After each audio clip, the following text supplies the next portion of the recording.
Alloh shunday mevalar va sabzavotlar yaratganki, ularning shakli o'ziyoq qaysi a'zo uchun foydaliligini ko'rsatadi. Qarang, birinchisi qo'ziqorin. Uni kesib qarasangiz, ichi quloq shakliga o'xshaydi. Ajablanarlisi shundaki, qo'ziqorinlar haqiqatdan ham eshitish qobiliyati uchun juda foydali. Ikkinchisi sabzi. Uni kesilgandagi ko'rinishi ko'z mevasiga o'xshaydi. Bejizga emaski, sabzi ko'rish qobiliyatini mustahkamlaydi. Uchinchisi uzum.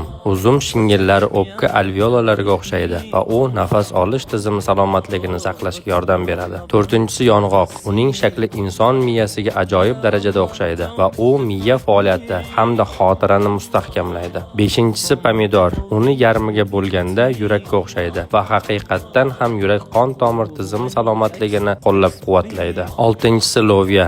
U ko'rinishi bo'yicha buyrak shakliga o'xshaydi va ularni mustahkamlashda foydalidir. G'arbda bejizga buyrak loviyasi deb atalmaydi. Darhaqiqat, Allohning har bir yaratgan narsasida tafakkur qiluvchilar uchun belgilar mavjud. Bu ma'lumotlarni do'stlaringizga yuborib, agar sog'lig'ingiz uchun har kuni kerakli ma'lumotlarga ega bo'lishni xohlasangiz, mening profilimga obuna bo'lishni unutmang. Sizlar bilan doktor Namozov bo'ldi.